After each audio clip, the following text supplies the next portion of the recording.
how the Chiefs react to this loss will be fascinating.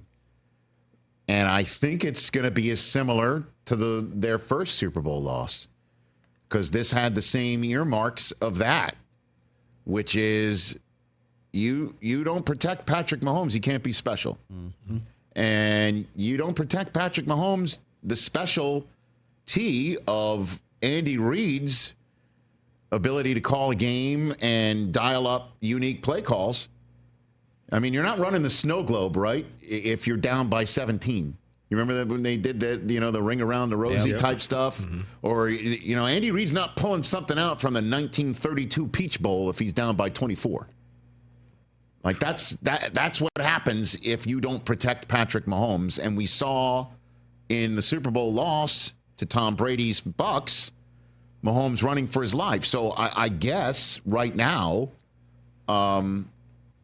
if you are an offensive lineman with a first-round grade in this year's draft, and your draft night on the first night of the draft in Green Bay is going a little bit long, and you're wondering, am I going to slip to the second round? Well, here's the answer. You won't. You won't. As long as the Chiefs are sitting there at 31, and if you're worth a darn at left or right tackle, guess what? You're a Kansas City Chief. I would be stunned if Brett Veach doesn't go and hit the crap out of this offensive line in the draft and in free agency, and make sure that gets solidified, because what we saw on Sunday night was an absolute wipeout. 6 career sacks Mahomes suffered. I mean, didn't run a play on the plus side of the field until the third quarter. Didn't cross midfield until 2:33 left in the third quarter. Yeah, after that big pass play, right? Was it to Worthy? To Worthy. Yeah. So they had 23 yards in the first half. I mean, the Eagles absolutely punked the Chiefs last night, and in a way that if you're in the AFC, it's like, okay, we get it. We get it. Let's just load up on a bunch of defensive pass rushers and just do the old Pete Carroll NASCAR, where we're just going to keep on switching them in and out. Let's get 8 of them. Let's get them all from Georgia. Let's make sure they're like 23 and younger. Or maybe we can mix it in with a couple of vets, get some studs on the back end, and go ball hunt and ball hawk and Mahomes hunt.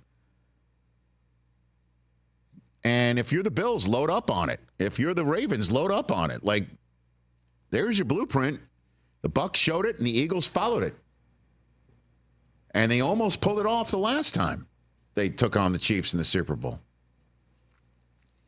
And so I'm not sitting here and saying that the Chiefs have been totally clowned and defrocked and their window's done and they're closed, and Kelsey was held to his worst Super Bowl ever, and he's done, and he's going to retire, and we're moving on. But it really is, how does Mahomes process this thing? I mean, Tom Brady was spectacular talking about this subject matter in the booth last night about when he lost Super Bowls. Tom lost 3, as we know. That when he lost them, they were the worst losses of his career. They were the toughest nights of his life. He couldn't sleep. He couldn't even talk to other people until at least the next morning. And it sticks with him for life. He was talking about it during the game. Yeah, I talked about the 2007 one. Felt like a nightmare. And I went to bed after the game was over, and I woke up the next day thinking, oh, phew, that was a bad dream. Let me play the game today. Nope, we actually got beat like that. And I appreciated him bringing up the 2007 game in particular, although that was Tom's first Super Bowl loss taste. This is Mahomes' second, thanks to Brady, and the blueprint that the Bucs invented, I guess, which is just run Mahomes over. And But it's similar to last night in the fact that Brady had history to be made that night in 2007. First ever 19-0 team ever. First one to go undefeated in the regular season and then win 3 games in the playoffs. And first one ever to do that. And they didn't. And everybody thought it was going to happen. And a team from the NFC East came in and hit them in the mouth. And that's what happened to the Chiefs last night. Although the Giants, that was, as we all know, needed a helmet catch and all that craziness at the end. This one was pretty much over from the start. And Mahomes throws his first career playoff pick 6.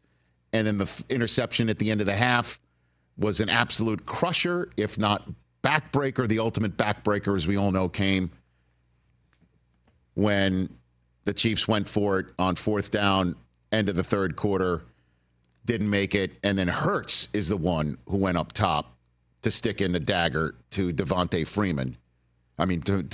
Smith to end the game. I still can't believe that play call. Right. And so that's the stuff that Mahomes used to do. Now it's been done to him, and he got his helmet handed to him last night.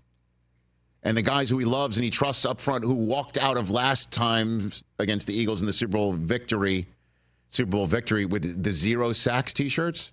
I'm wondering if the defensive line of the Eagles will show up to their parade in 6 sacks T-shirts. Yeah, maybe. Because the offensive line proudly wore 0 sacks T-shirts against the vaunted pass rush of the Eagles in that game. And now, how will Mahomes handle it? This is what he had to say in the loss Sunday night. Both sucked. There's no way around it. Anytime you lose a Super Bowl, it's the worst feeling in the world. They'll stick with you the rest of your career. These will be the 2 losses that will motivate me to be even better for the rest of my career, because you only get so few of these, and you have to capitalize on these, and they hurt probably more than the wins feel good. So what does that mean to be better? I don't know. How much better can this guy get? I know he's not flawless. And that throw that Cooper DeJean picked off, He just didn't see him. He's just something that I don't think he would want back. The one that Bond picked off, he got hit as he threw, and he got pushed off his spot. It's 17-0. You got to get this drive started. Like I understand why he threw that one. They got to get a running game. Plain and simple. Yeah. And that was something you saw throughout the playoffs. Definitely last night. They couldn't run the ball, and they're not built to come from behind like that. So they have to play with leads. Yeah, they only had 49 yards rushing as a team. That's why I'm wondering if the try and don't go broke, making a profit type way that they've been playing since Tyreek Hill left, into great success. They won 2 in a row after trading away Tyreek Hill. Right. So I'm not saying that that it's so broken that you need to fix it, but I'm just wondering will he return to a do too much type situation? I don't know. Rashee Rice will be back. Rashee will be back. Yeah. And I think he had 2 touchdowns in the game. He's going to be a top 10 player next year. You think so, huh? Yeah, he's awesome. And they'll have Cooper Kupp next year. By the way, that's not a bad move to make. No. To add a veteran. I don't know what DeAndre is going to do. Yeah, the D-Hop trade was cool in the beginning. It just didn't really seem to work. Yeah, it didn't really produce that and much. Rich, the first thing I said to Chris this morning, piggybacking on what you said earlier, is watch. They're going to build the greatest offensive line in history on this. Well, team they usually do know how to fix whatever ails them, and that they're able to drill down on that. And Brett Veach is one of the best in the business, and we'll try and get him on over the next couple of weeks leading up to the combine to kind of pick his brain on all of that. But the reason why I ask about how does Mahomes handle all this is because, I'm sure he doesn't think about this in his spare time. And it may dawn on him, on occasion, that he is on a path to the only human being right now to run down Tom Brady. Although, we did say Jalen Hurts in his first full 4 seasons as a starter has the same number of playoff appearances, Super Bowl appearances, and Super Bowl wins as Mahomes did in his first 4 years as a starter, too. So he's off to a nice start with a pretty damn good team around him. But, if we're talking about legacy and we're talking about all that stuff, Mahomes is done with his 20s. He will be a 30-year-old quarterback when he starts next year. And so he had the most successful run as a 20-year-old quarterback. Yeah. To catch Brady or to really be in the same conversation as Brady by the end of his career, that starts now. Because Brady, if you just parsed out his statistics as a 20-year-old and separated them, that's a Hall of Fame career. Just take a look at his numbers as a 20-year-old. And then you take a look at Brady's numbers as a 30-year-old quarterback and separate them, just standing on its own. They're Hall of Fame numbers in that age group as well. And if you take his number as a 40 or plus year old quarterback and have them stand alone, they're Hall of Fame numbers as well, because he won Super Bowls in each of those tenures, and yards and touchdowns and all the metrics that he had. So this is it. This is it. And how will he handle all of that? That's the question. I don't have any doubts that he will be spectacular. It's what will be around him, and will he be able to continue to make it back to championship games? Because, again, if I'm the Bills, I'm the Ravens, I'm the Chargers, I'm the Broncos, right? Pete Carroll with the Raiders, the Texans. Hey, man, Myles Garrett sitting out there, I'm going for him. Mm-hmm. I'm going for him because if he don't let the Chiefs get him. Hey, no, listen, and I know the Browns would like to send Myles Garrett elsewhere. But you just saw, you want to beat Mahomes, make sure he doesn't have a second to breathe and he starts doubting himself. And Brady starts talking about his footwork being off. Like, that's what you're looking for. And who's the guy who can help you do it? You want to help somebody pass rush? So,